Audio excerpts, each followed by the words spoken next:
a bad engineering of the strategy. So if the Biden administration has said our goal is to beat Russia, is to effect regime changes to kill Putin and take him out of power.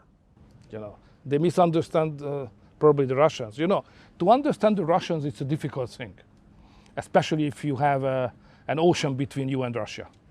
So when we speak about politics, I mean Westerners, what is the focus point of our conversation? The focus point is freedom.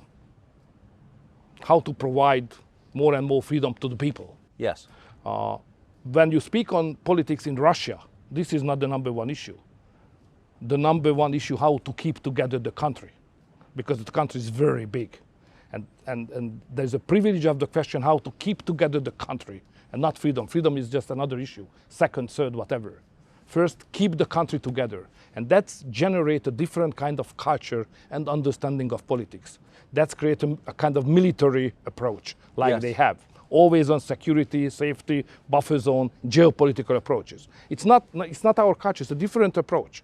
It's legitimate to have that because it's their history. But we have to understand that we cannot beat them as we do just now. It's impossible. They will not kill their leader. They will never give it up. They will keep together the country and they will defend it. We finance more, they will invest more. If we send more technical equipment, they will produce more. So don't misunderstand the Russians. So they're not going to get sick of Putin and throw him out? Come on, it's a joke. What would happen if the West succeeded in killing Putin? What would happen to Russia and its nuclear stockpiles? Okay, so okay, may I recall one of my experience? Yes. So I was prime minister exactly at the time when the change happened in Russia, Putin after Yeltsin. Yes. Yeltsin was very weak and getting weaker and weaker. And I do remember the fear of that time here in Hungary and in Europe as well, whether there will be a new leadership or not. So the real fear here was that there will be an anarchy in Russia. Yes. Putin is out and no new guy who is coming in strong enough to keep together the country, the nuclear arsenal and the army control and so on. So everybody was happy when realized that after Yeltsin, Putin come in and started to control the military and the Russian power as a leader. So everybody was happy. I do remember that. So now Putin is in power for long, long years. We forgot about how dangerous when there is no strong leadership or interregnum in Russia. The interregnum is the worst case possible. But that is our goal. That is the goal of the U.S. State Department. Yeah, but it's a mistake. If this is the goal, it's a mistake. It sounds very dangerous. It's more than dangerous, Okay, if to sit in Washington, safe United States, is a different feeling than to sit here in Budapest. Ukraine is next door country, So what's going on there could have an immediate impact in 24 hours here in Hungary and so on. When I was very young, 86, if I remember well, there was an explosion of the nuclear power station in Ukraine by accident. Yes. And it infected us immediately. So if there is an escalation in Ukraine, Chernobyl polluted. Chernobyl, yeah, that could have an impact on us immediately. So Washington is far away, Russia and Ukraine is close. That's the Hungarian approach. So, given the manpower imbalance between the Russian and Ukrainian armies and the attrition of the Ukrainian army, hundreds of thousands dead. And many Hungarians as well. Nobody knows it. But we have a minority, a strong minority, more than 150,000 people in the territory of Ukraine, which was earlier part of Hungary. So it's a historical minority community living there. They are part of the Ukrainian state, and they are conscripted now to the army. And they die. They fight for Ukraine, and Hungarians, soldiers dying for Ukraine as Ukrainian citizens. So we lost, Hungarian nation, we are losing lives daily as also. At a certain point, they're going to need more men. They're going to need more soldiers. Where are they going to come from? That's the most risky question. So if any Western country would send any boots on the ground, that would mean a direct war between the West and Russia. And we are in a third world war immediately. So it's a very dangerous moment now.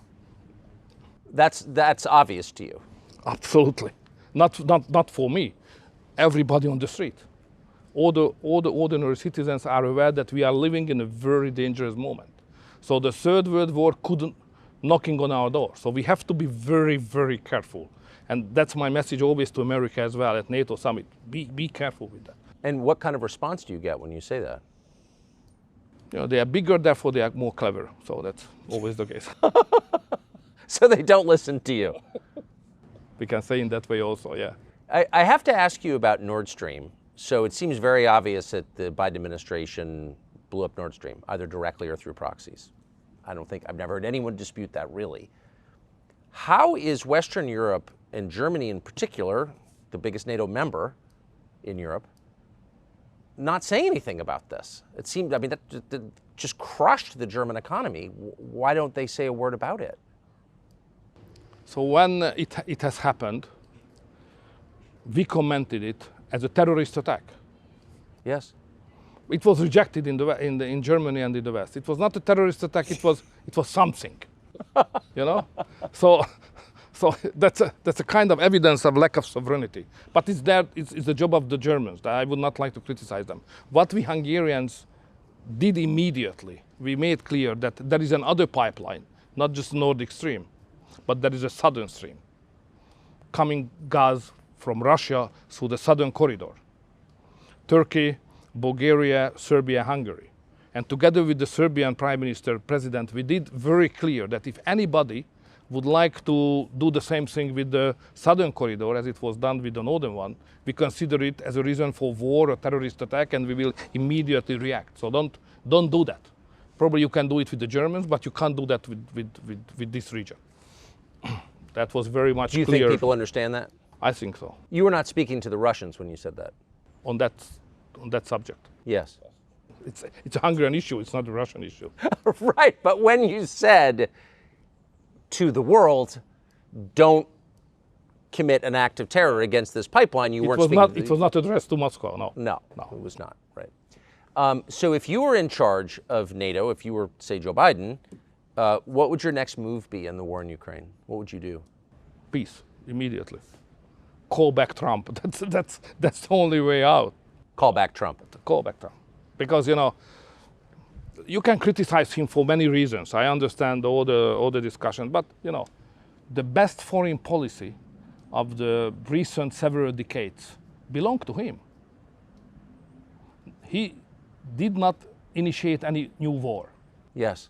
He treated nicely the North Koreans and Russia, even the Chinese, you know. He delivered a policy which was the best one for Middle East, Abraham Accords. Yes. So that was a very good foreign policy. He's criticized that he's not educated enough to understand the world policy. This is not the case. Facts count, and his foreign policy was the best one for the world in the last several decades I have seen. And if he would have been the president at the moment of the Russian invasion started, no, it would be not possible to do that by the Russians. So Trump is the man who can save the Western world and probably the human beings in the globe as well. That's my personal conviction. Can I ask you, just to skip around for 1 second, about the Russian invasion of Ukraine? Days before that invasion at the Munich Security Conference, the Vice President of the United States, Kamala Harris, said to Zelensky at a press briefing, we would like Ukraine to join NATO. Now, Ukraine joining NATO obviously cannot, is a... It's a long story. When the idea of membership of Ukraine, NATO, was raised, it was in the summit of NATO, Bucharest, 2007 or 8. Russia was not strong enough to stop it. So there was a real chance at that time to integrate the Ukrainians into NATO. But it was rejected. There was no agreement among the big Western countries to do so, so it was postponed. But after 2 or 3 years later, the Russians became stronger and stronger and stronger. And now they are even stronger. So we missed the historical opportunity to do so. And this window of opportunity is not open anymore. So we can't do that. So we can't afford to have that long borderline between Russia and Ukraine, who belongs to NATO. That would mean immediate war danger to all of us, even in Washington. So it's dangerous even for United States. It's not just dangerous for the region, but even for you, for the families. Because it could provoke a nuclear exchange. So, so it's not a realistic proposal at this moment. So forget about it. We should say just the opposite. We should make a deal with the Russians on the new security architecture to provide security, sovereignty for Ukraine, but not membership in NATO. So why, and that I think your view is shared by many sober people who watch this, so why would the vice president say something like that at a moment when there were Russian troops massed on the Ukrainian border? It's difficult to follow the mindset of a big power like you are. So it's a different approach to everything than the approach of 10 million people of Hungary with the historical experience, knowing the Russians better than you know. You always think that you know better because of the Cold War, but it's not the case. You should. They never occupied Washington. Yeah. You should ask us. How does it work? What is the way of thinking? What is the cultural context? So back to the piece, if you were in charge, or if Trump were to win in 2024, how would you approach that? What would it look like, the settlement? First, you should admit, probably publicly acknowledging, that the key is in your hand. So if United States would like to have a peace, next morning there is a peace. Because it's obvious that the Ukrainians, the poor Ukrainians on their own, they are not competitive in this war. So if there is no money and there is no equipment from the West and especially from United States, the war is over. Yes. The solution is in your hand. Is in the hand of your president. The present one or the future one, but you will solve it. The United States can do it, nobody else. It's not the solution for the Ukrainians. Of course, it's about Ukrainians. They cannot be neglected. They must be involved. But the real factor is not Ukraine. The real factor is intention of the United States. Yes. So policymakers in the United States have been talking recently about taking Crimea, including the Russian port, away from the Russians. Is that a realistic goal, and what would happen if we tried? It's totally unrealistic. So, no way. That's not a wise. I don't know. It's not wise. It's not realistic. It's out of question. Last night we stood here, and you had fireworks over the city to celebrate the founding of the city, of this nation, St. Stephen's Day, and you had about 10% of your entire population standing outside cheering. And they all seem to be happy to be Hungarian. How do you get a country that's grateful to be Hungarian and identifies? It's an ancient nation first. The country was established 1,100 years ago. So we are a historical nation, using the same language, no relatives, nobody speaks the same language around us. Germans and Slavic, no Hungarians. So therefore, to maintain the language, to maintain the culture for this country is a big achievement by itself. So we celebrated, even yesterday, that we did it for more than 1,000 years, that we are still Hungarians. And to be Hungarians we are very proud of it. We love the nation, we love the country, and we are proud of it.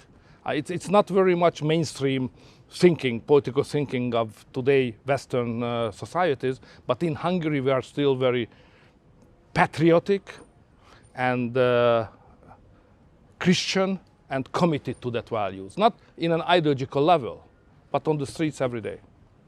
Do you think that's why you're so unpopular among the leadership in the United States and the West? I'm not the favorite politicians of the liberals, unfortunately, but nobody is perfect, But why do you think that is? The country seems to be thriving. That's usually the measure we use. No, it's more about our civilization. I mean, the Western Christian civilization. Now, the main division line is not according to ideologies. It's deeper. It has an anthropological character. So on one side, in Europe and probably in your country, but in Europe definitely, there are groups of people who think that the most important thing of the world is their ego, themselves, me. This is the center of the world. The other camp of the people, the other part of the society thinks that it's not true, because there are certain things which are more important than me, than my ego. Family, nation, God. And because they are more important than me, I have to serve these higher level things. So this society has a majority here in Hungary. And the other society, which is concentrating only me, only dealing with myself, it's more westernized, dominating factor of the political life. And the governments of the West, more belonging to the first group of the people. I belong to the second one, and Hungary belongs to the second one.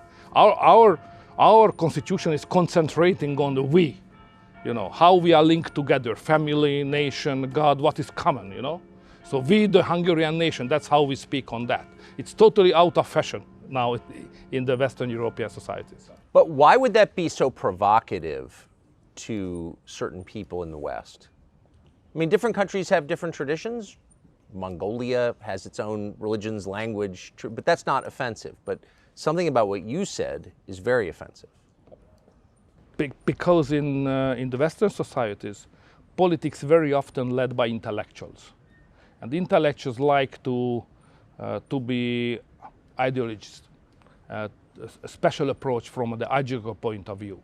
And ideology is a very difficult thing because it has an exclusivity. So when the liberal says that this is the interpretation of society, it means that this is the only way to interpret the society. If you do differently, you cannot be a good man. So we have another interpretation. We have a Christian and national, more traditional interpretation of human being and society. But they can't accept it because it's different. So we are plural, they are hegemonistic. That's the problem. So the intolerance is baked in. It's part of. It's coming from the ideology. Absolutely, the liberal ideology, basically. Liberal originally meant freedom, but now in Europe, liberal means that you are enemy of the freedom because you are hegemonistic request on society, on the values and the concept of human being as well. So liberals are against freedom. That's how we see them. I've noticed.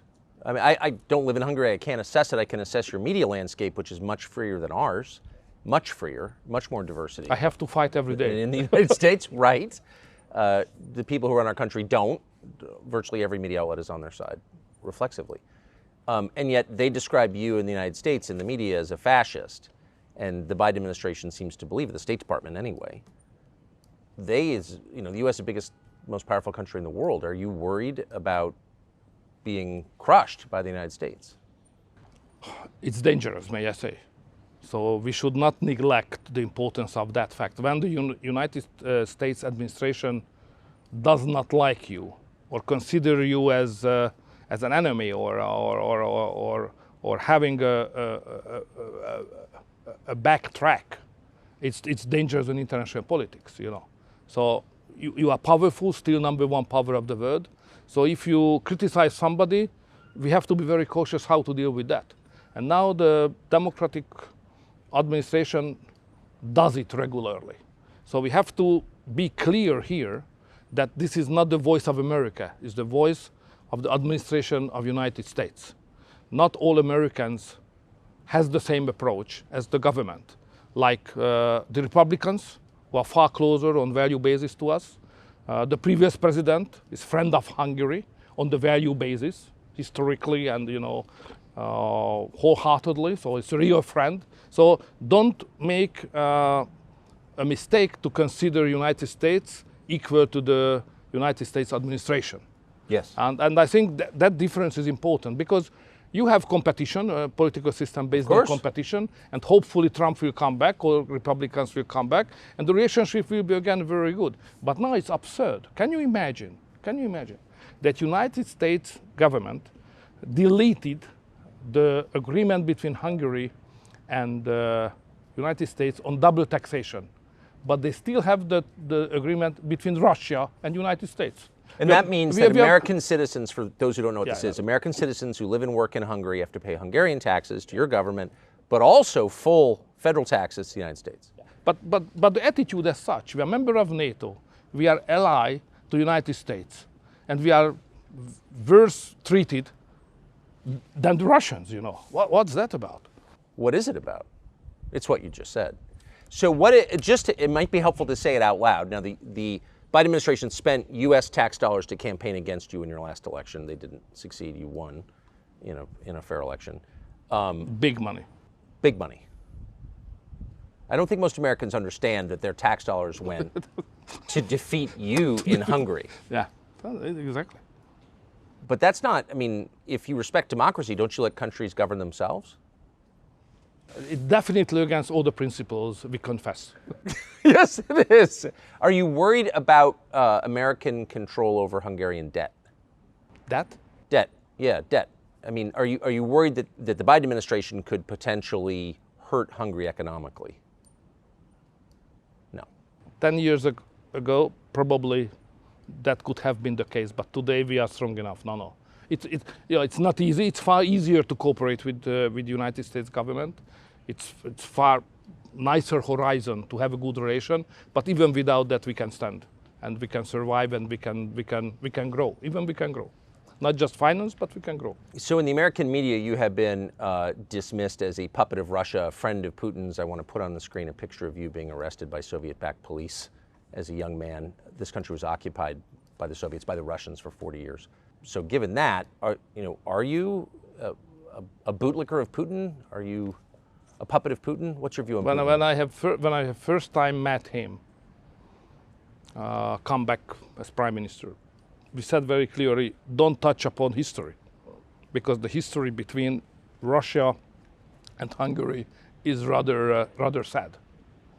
One of the main heroic attempts of the Hungarian nation to get freedom was launched against the Habsburgs in the middle of the 19th century, crushed by the army of the Tsar of Russia. They helped the Austrians because we were in the winning position. Yes. And the Russians were invited by the Habsburg, and they crushed the freedom fight here in Hungary. That's first. Then they occupied us in the Second World War. And then when we tried to get rid of their yoke, in 56, they crushed us again. So history is if you ask anybody on the street that any Hungarian leader who is elected freely can be a puppet of Putin or the Russians, they say it's a joke, it's impossible. Because we are a sovereign country, and even to the Russians we deliver many times that we are sovereign. So I don't take seriously that kind of accusation. But of course, I try to have a rational relationship with the Russians, especially on economy and energy. And my personal point is that without involving the Russians into a security architecture of Europe, we cannot provide a safe life to the citizens of Europe. But now everything is going against it, unfortunately. Well, Russia is hardly integrated into the security architecture of Europe. All of NATO is against, NATO is at war with Russia. What NATO does is rather strange. Because if you look at the official position of NATO as an institution, as an alliance, they're exactly saying what we said. So no involvement, and we should do as much as we can for peace. That's the official position of NATO. But at the same time, NATO says that member states of NATO should do their best to support the Ukrainians. So we should clarify that what's going on, like United States foreign policy to support and finance the Ukrainians, it's not the policy of NATO, it's the policy of United States. That's a big difference. But NATO countries now border over 1,500 miles of Russia. So it seems like the point, if you take a step back, the point of NATO is to provoke a war with Russia. That's what it seems like. What is the point of NATO? The point of NATO is that we are stronger than the Russians are. That's very important to make clear. Okay, there is the nuclear armament, yes, which must be balanced, but on conventional weapon context, we, NATO, are far stronger than the Russians are. The Russians are not strong enough even to beat the Ukrainians just now. Yes. So therefore, if somebody is belonging to NATO, member of NATO, it's obvious that we are in a secure position. Russia is not able to threat our security. It's out of question because we are so strong. That's the number one point. The second is that some leaders of NATO some member state leaders, like your president, they had a strategy to crush the Russians somehow. And the strategy was that the Ukrainian soldiers will fight, and some member states of NATO will finance this fight by money and by military technical equipments. And this is the way how militarily we can beat the Russians. We Hungarians said very clear at the very first point, this strategy will never work. So this is a bad strategy. And now we have 1.5 years of the war, and it's obvious that this is a bad strategy. We have to stop it. We need a new strategy, or we should run as soon as we can for peace. Let's ask you one last question about Trump, since you brought him up a couple of times. You were just in an election that I know your staff was worried you might lose. There was an open question. You won pretty sizably, but it was a real election. Oh, it was. Did you consider at any point just indicting your challenger on fake documents charges and trying to throw him in jail? Wouldn't that have been easier? You mean against me? Yeah. Okay, we have some bad chapters of our history, but that kind of civilian war, cold civilian war, was not part of our culture. So we can beat each other, we can argue against each other, but you know, to do what's going on now in some countries and even in your country, you know, to use the justice system against the political opponents. In Hungary, I think it's impossible to imagine. You know, that was done by the communists. It's a very communist methodology to do that. So in Hungary, we are all aware that we disagree on many things. Ideology, values, vision on the future, even practices of politics. But you know, we belong to the same nation. Okay, we are rivaling, but what is the final sense of this argument and competition? To unite the nation, yeah? To provide a better future. So you can't say that I will kill you or I will send you to the prison, and you know, if you follow that track, no chance to unify the nation. If the nation is not unified, you can't run for big purposes. So competition is okay, but it must be fair, legally perfect.